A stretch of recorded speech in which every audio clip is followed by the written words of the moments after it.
What if the smartest crops in history weren't grown by scientists, but by peasants, barefoot, bent over fields in the Roman countryside?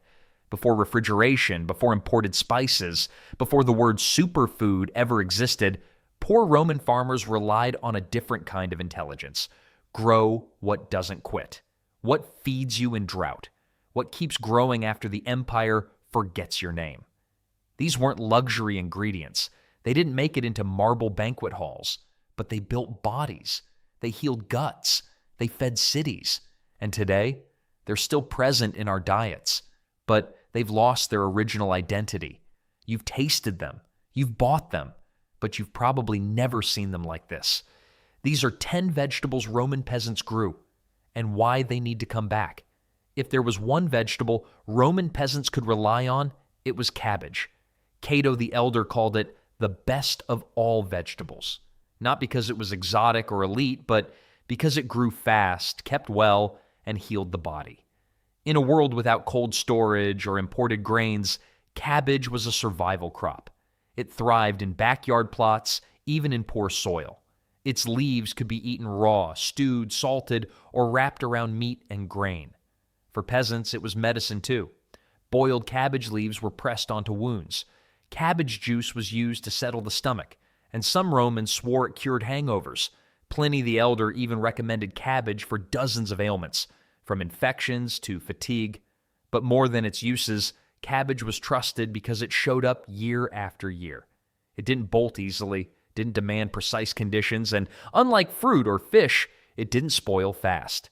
A basket of cabbage could feed a household for days. It was a poor man's constant, planted outside the door, harvested when needed, and shared in silence. It required no Latin education to cook and no wealth to appreciate. The elites may have favored herbs from distant lands, but peasants knew this plant well. They lived because of it.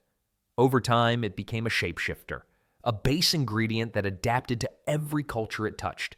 Today, it shows up everywhere, in fermented jars on hipster shelves, in lettuce wraps across food courts, in global street food, dumpling fillings, slaws, tacos, and yes, kimchi too. From ancient farms to trendy food halls, cabbage made the full trip. It's not glamorous. It never was. But in Rome, it wasn't grown to impress. It was grown to endure. Cabbage kept families fed above the soil, but beneath it, another crop was quietly holding up the empire's poor, one root at a time. Turnips weren't a delicacy. They weren't celebrated in poems or carved into mosaics, but for the Roman peasant, they were dependable. And that meant everything.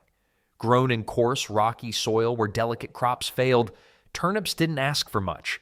They grew fat and bulbous underground, quietly storing calories beneath the feet of the working poor. A turnip crop meant options. You could boil them, roast them, mash them with grain, or dry them to store through lean seasons. In fact, turnips were one of the few vegetables that could outlast the winter. While the elite dined on imported delicacies, peasants dug into frozen soil to pull out the same roots that had fed their grandparents and would feed their grandchildren. Columella, the Roman agriculturalist, recommended turnips not for flavor, but for practicality. He knew what poor farmers needed, crops that wouldn't fail when the weather did. Turnips were famine insurance, and even when they were tired of them, peasants didn't waste them. The leaves were fed to animals, the peelings composted into next year's soil. The poorest of the poor could survive on turnips and hope alone. Today, this humble root has made a slow return. It appears in vegan cookbooks, roasted with sea salt on restaurant menus, sliced raw in rustic salads, or pureed into soups that pretend they took all day. And still, no one brags about turnips. But maybe they should, because in a world obsessed with flavor, turnips remind us what food was once really for. They weren't meant to impress. They were meant to get you through. While turnips filled the belly, garlic did something else entirely. It lit a fire in the blood. Among the Roman poor, garlic wasn't just food. It was medicine, defense, and sometimes even a kind of ritual. Crushed, boiled, chewed raw, or stuffed into stews, garlic gave bland meals a punch. And more importantly, it made people feel stronger. Peasants believed it cleansed the body. Soldiers were given cloves before marches. Farmers rubbed it on skin to keep pests at bay. Some wore garlic as amulets. Pliny the Elder described it as a remedy for everything from fatigue to snakebite. Though likely it cured more colds than cobras, what made garlic powerful wasn't just its bite, it was its reliability. It grew in tiny corners of gardens, between stones and pots, or wild by the roadside. It didn't spoil fast, and it multiplied with little effort, just like the peasants who grew it. The upper class turned up their noses. Too strong, too crude. But for laborers, garlic was the taste of effort. Sharp, alive, unapologetic. Today, garlic is having its moment. It roasts in ovens, flavors ramen, crunches on toast, and gets blended into every health drink that claims to boost immunity. Even pop culture has caught on. Garlic's made it into cartoons, vampire lore, and yes, even Plants vs. Zombies, where one bite turns the zombie's face into a squinting grimace of regret. Roman peasants would have laughed and agreed. Garlic wasn't meant to charm. It was meant to keep you going and keep everything else away. Garlic may have stolen the spotlight, but leeks were the quiet backbone of the Roman peasant kitchen. Milder than onions, tougher than herbs, and far more forgiving than garlic, leeks were the vegetable you planted when you didn't have the energy to gamble. They took root slowly but surely, stretched upward through bad weather, and emerged as one of the most reliable ingredients a Roman laborer could grow. They were cheap, accessible, and durable. Their hollow green stalks flavored everything from soups to porridges to boiled grain cakes. And unlike onions, they didn't spoil quickly, making them ideal for people who couldn't afford waste. Leeks were so common among the poor that Roman elites rarely acknowledged them, except to mock them. And yet, Nero, the emperor himself, was said to eat them daily, convinced they improved his singing voice. That probably says more about Nero than leeks. But still, for peasants, they were far more than a vocal supplement. They were dependable nourishment, winter tough and summer willing. Grown in corner plots and shared by neighbors, they helped feed communities that rarely had anything extra. Today, leeks have re-emerged in the most unexpected places, praised in detox diets, photographed in celebrity meal preps, stirred into high-end soups, and nestled beside pan-seared fish in Michelin kitchens. But Rome's poor didn't need a culinary school to use them. They just needed something they could count on. Leeks didn't beg for attention.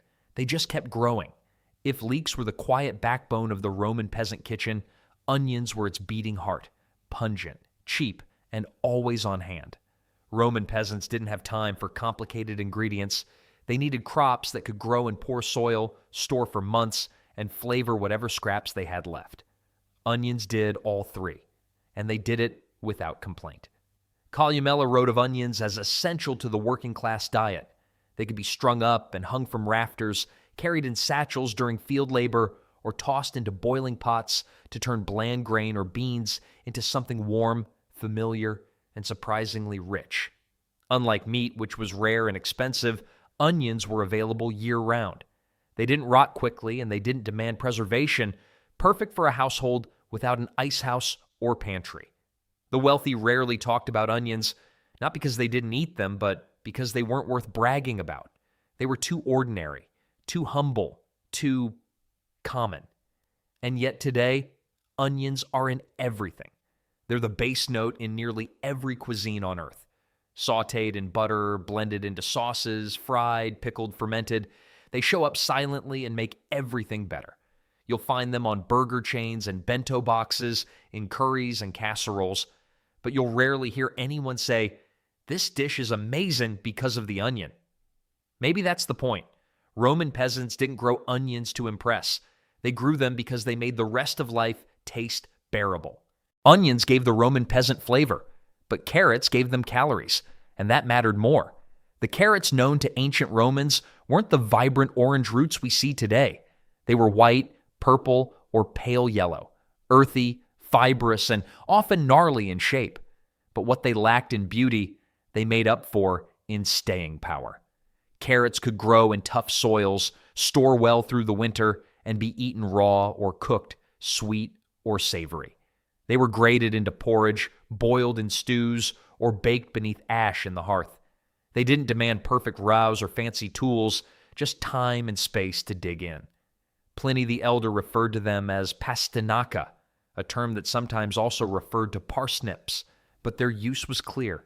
This was peasant food, grown with modest means and eaten with gratitude. Carrots also served medicinal purposes for digestion, inflammation, even as a mild laxative. And unlike some luxury herbs, they could be fed to both humans and livestock alike. Today, carrots have quietly conquered the planet. They show up in lunchboxes, juice cleanses, crudité platters, gourmet soups, and farm-to-table menus. They've been spiralized, pickled, roasted, pureed, and even candied. But Roman peasants weren't spiralizing anything. They were pulling a root from hard earth, washing it in cold water, and feeding their children with it. Carrots didn't need color to matter. They just needed to grow when nothing else would. Carrots gave Roman peasants something to chew, but when flavor faded and supplies ran thin, they turned to bitterness and found mustard greens. Not glamorous, not sweet, and certainly not easy to love, mustard greens were the vegetable you reached for because you had to. But over time, peasants didn't just accept them, they learned to depend on them. These leafy, slightly spicy plants grew fast, resisted pests, and bounced back after being cut. The leaves were boiled into broths or wilted with beans and barley. If left to flower, their seeds could be harvested and crushed into an early version of mustard paste, sharp, crude, but effective. For poor Roman households, mustard greens were survival food. They pushed through tough seasons. They provided vitamins when few other greens were left. And they grew in land so neglected that only the most resilient plants would bother trying. Pliny wrote about mustard's medicinal and culinary uses, but it wasn't growing in the gardens of philosophers. It was sprouting beside latrines, between stones, outside tenant houses with no land to spare. Today, mustard greens have been rediscovered by chefs and nutritionists. They're served in health-forward restaurants, stirred into spicy stir-fries, fermented into pickled sides, and garnished on $18 grain bowls. But none of that reinvention changes where they started. In hard soil, held in peasant hands, boiled over low fires in modest clay pots. Mustard greens weren't loved because they were delicious. They were loved because they showed up when nothing else did. If mustard greens were the rough survivalists of the Roman garden, chard was the quiet workhorse, humble, patient, and ready for whatever the year threw at it. Known as a type of beta in Roman agricultural texts, chard wasn't prized for status. It didn't end up in poetry or palace gardens, but it held a permanent place in the plots of Rome's poor. For one simple reason: it kept coming back. Peasants grew chard because it tolerated heat, cold, poor soil, and neglect. The broadleaves could be harvested again and again without killing the plant. It was the closest thing to a perennial paycheck in a world where most crops gave once and were gone. The stems were cooked down into stews, the leaves sautéed with garlic and oil, or eaten raw when they were young and tender. If you had only one green in your garden, chard could carry the load. Roman medical writers also noted its health benefits: digestion, blood purification, even treating fevers. It wasn't a cure-all, but it was always available, and that counted for more than miracles. Today, chard is wrapped in the word superfood.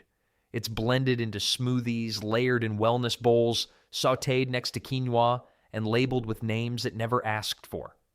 Rainbow chard, Swiss chard, varieties Romans wouldn't recognize, but whose resilience they'd respect. For modern eaters, it's a leafy green with marketing power. For Roman peasants, it was the difference between a bitter meal and a bearable one. Chard didn't need praise. It just needed poor people to keep surviving. Chard brought endurance to the Roman garden, but lettuce brought relief, especially when the heat rose and other crops withered in the sun. Lettuce, or lactuca, was one of the oldest cultivated vegetables in Rome. It was eaten raw, boiled, or even baked into savory pies. But for peasants, its most important quality wasn't taste. It was cooling. Roman doctors and philosophers wrote about lettuce's calming properties. It was believed to ease digestion, reduce fever, and help people sleep. For overworked farmers, that mattered. It wasn't just about feeding the body, it was about quieting it. The leafy greens grew fast, required little space, and could be harvested young. They filled garden gaps between bulkier vegetables and even made it to markets because they transported well. For poor families with children, lettuce could be the first green harvest of the season. Of course, the elite had fancier greens, but they also had the luxury of time. Lettuce was for the people who didn't, who needed something now, cheap and light enough to not upset an empty stomach. Today, lettuce has gone from ignored to iconic. It's the default green in nearly every salad. It's wrapped around burgers, tacos, grilled meat, and grain bowls. It's served cold, clean, and crisp, the very thing Roman peasants first valued it for. And yet, for all the culinary reinvention, it's still just lettuce, still fast, still fragile, still the green you grow when the heat comes and you need something that won't fight back. It wasn't bold, but it brought calm to a life that had none. Where lettuce brought coolness, endive brought bite. And Roman peasants learned not to flinch from bitterness. Cicorium endivia was a close cousin to wild chicory, and it thrived in conditions others didn't: poor soil, weak sun, and cool autumn winds. That made it valuable in a way few vegetables were. It was predictable in unpredictable seasons. The taste was strong, slightly astringent, and not exactly crowd-pleasing. But for Roman peasants, it offered something many vegetables couldn't: a crop that pushed past the line of comfort and into usefulness. The outer leaves were often too bitter to eat raw, so they were stewed or wilted in oil and vinegar. The inner ones were more tender and sometimes made it to the table fresh. Roots could be boiled, dried, or even ground, not wasted. Endive wasn't loved, but it was respected. Roman agricultural texts included alongside other essentials, not because it impressed guests, but because it gave peasants something at the edge of scarcity. And today, endive has made its quiet comeback. It's shaved into gourmet salads, grilled in fine dining kitchens, plated with care on dishes, meant to look wild but elegant. But the Romans knew it before the garnish, when it was survival, not style. For the rich, bitterness is a flavor. For the poor, it was reality, softened just enough by the warmth of a cooked leaf. Endive wasn't grown to satisfy, it was grown to remind you what hunger still tasted like. These weren't the vegetables of feast tables or marble halls. They were grown behind tenement walls, beside dusty roads, and in soil too tired to ask for much. Roman peasants didn't have superfoods. They had turnips and garlic, chard and onions, bitter leaves and patient roots, and yet, somehow, they fed an empire, quietly. Today, we wrap, juice, roast, and rebrand these plants. We call them ancient grains, heritage crops, or heirloom greens. But they were never trendy. They were just necessary. Maybe the vegetables we forget say more about us than the ones we glorify. So the next time you see lettuce on a plate or a turnip in a bin, remember the people who lived on what you walk past. These weren't luxury. They were life.